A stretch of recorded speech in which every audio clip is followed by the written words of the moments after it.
T'es une personne à succès qui veut s'élever encore plus haut dans toutes les sphères de sa vie. Tu veux trouver l'équilibre en dépassant tes objectifs financiers, de carrière et personnels. Chaque épisode va te donner des trucs concrets basés sur la science pour aller chercher la vie que tu désires. Merci de passer ces quelques minutes avec moi. C'est un départ.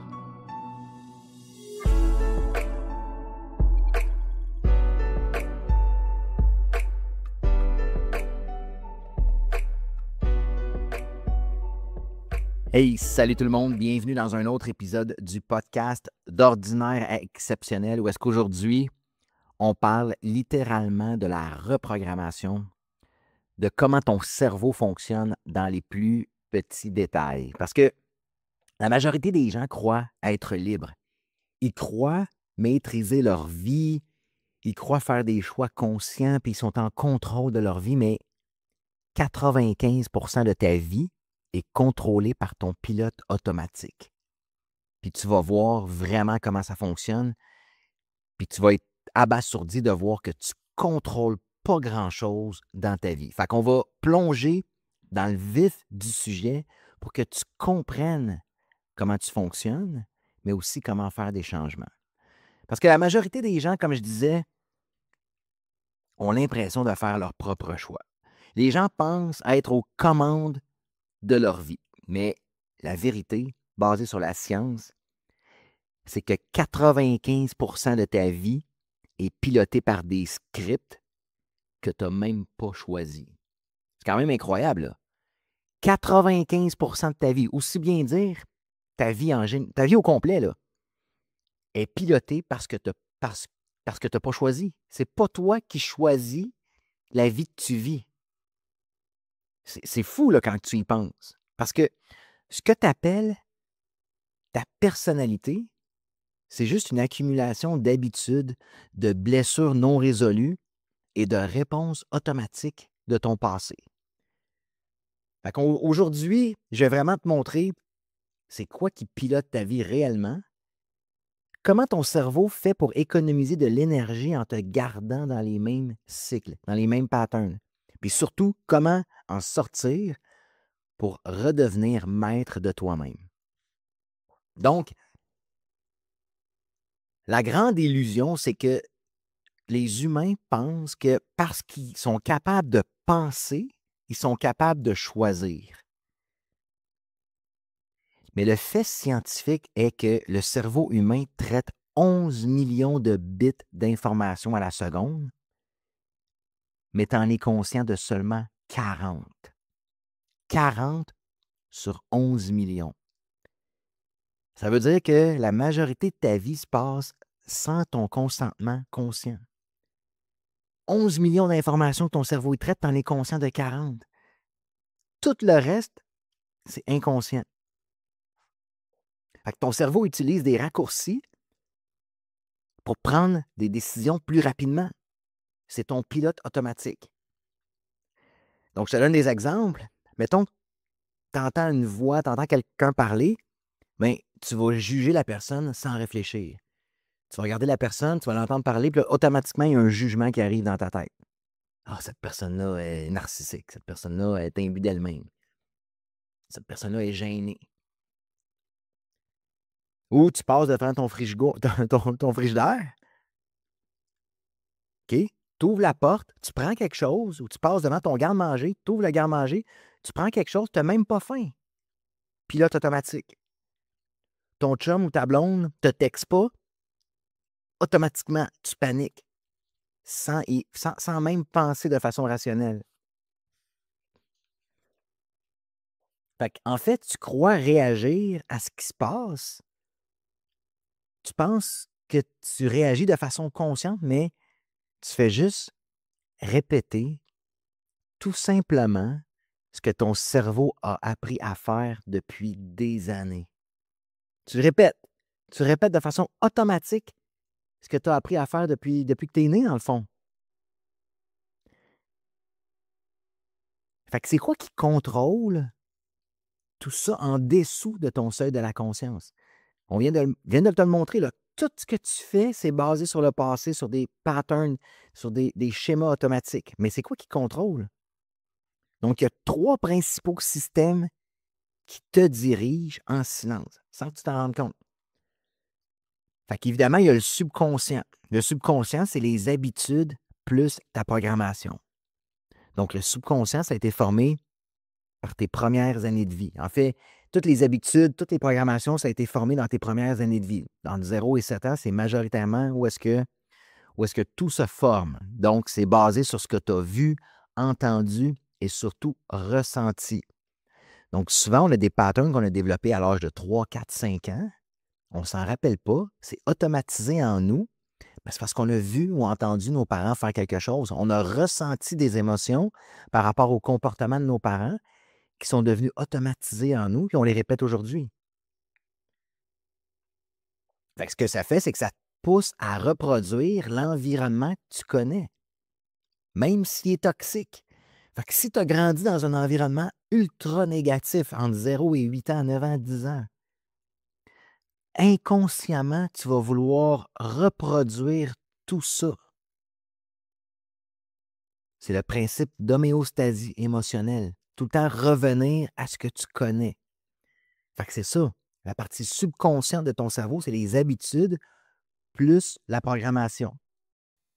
Le deuxième système, c'est le réseau par défaut. Le Default Mode Network, qu'ils disent en anglais. Donc ça, c'est la zone du cerveau qui est activée quand tu fais rien. Fait que quand tu fais rien, cette zone-là est activée et là, ce qui va arriver, c'est que tu vas ruminer, tu vas comparer et tu vas ressasser tout ce que tu as déjà vécu, tout ce qui se passe dans ta vie. Tu rumines le négatif.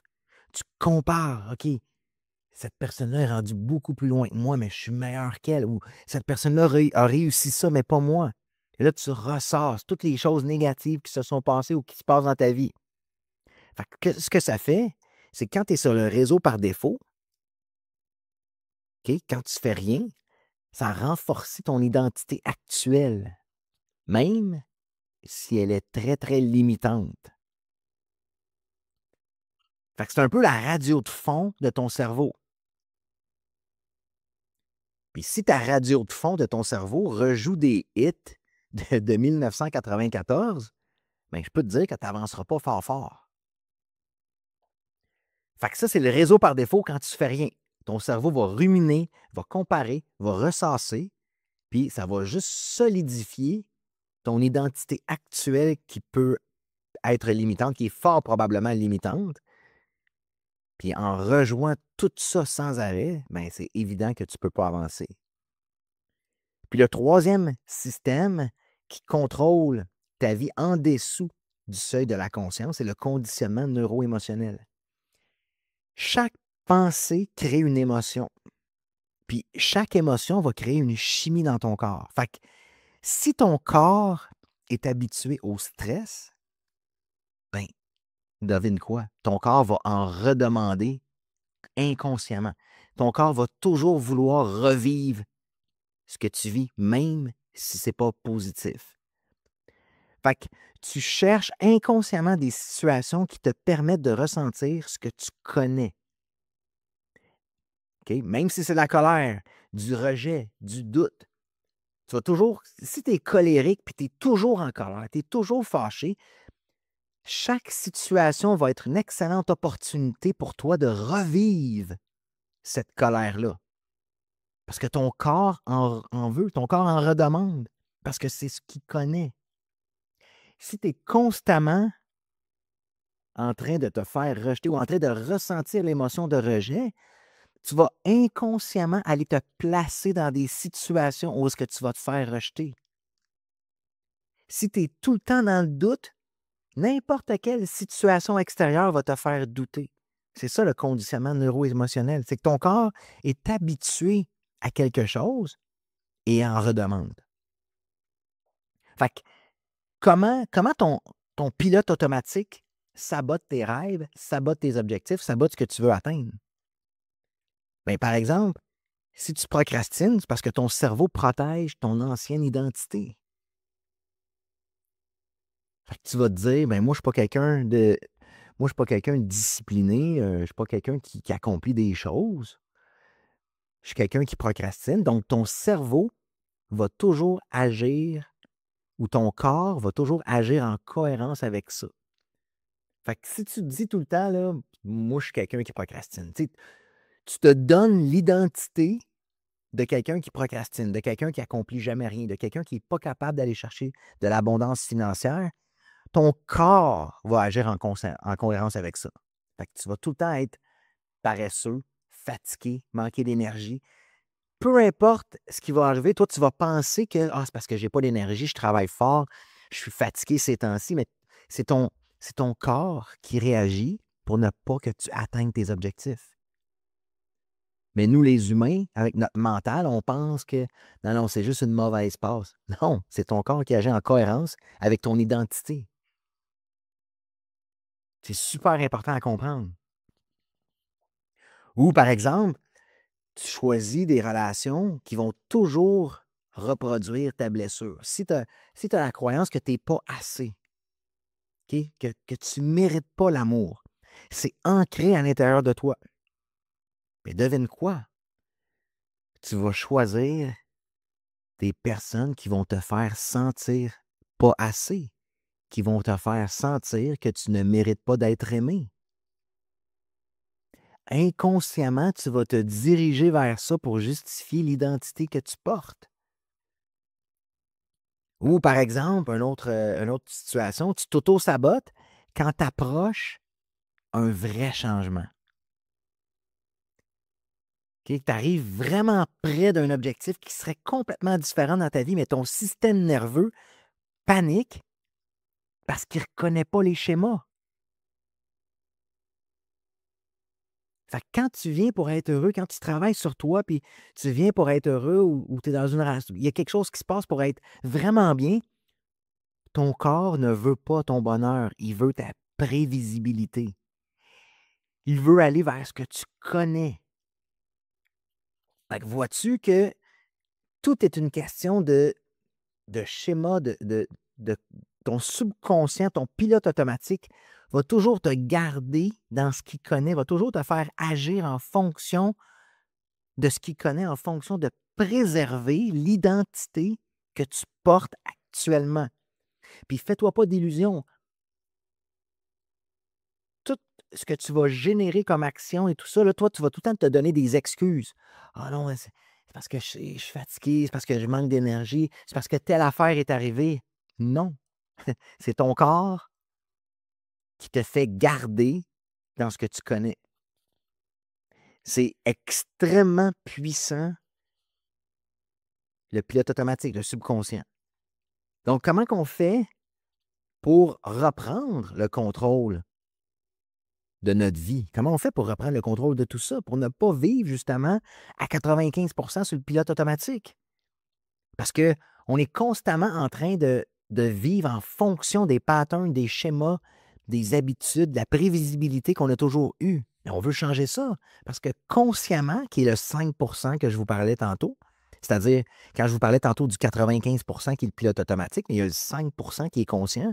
Fait que le 5%, il veut des choses. Je veux l'abondance financière, je veux une belle relation, je veux être dans une forme physique exemplaire. Tu le veux consciemment, mais tu es complètement pas programmé pour l'avoir.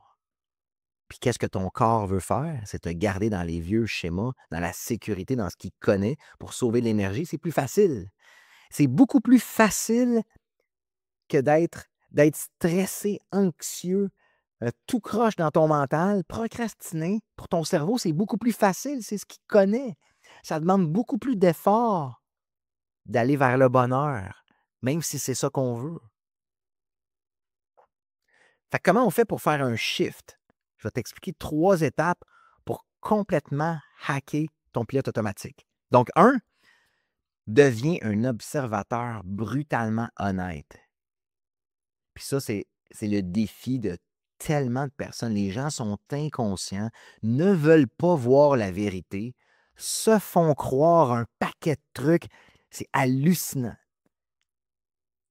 Dans le programme d'Ordinaire Exceptionnel, je fais plusieurs appels pour parler aux gens, pour voir où est-ce qu'ils en sont, comment faire pour changer des patterns, voir s'ils seraient un bon candidat pour notre programme.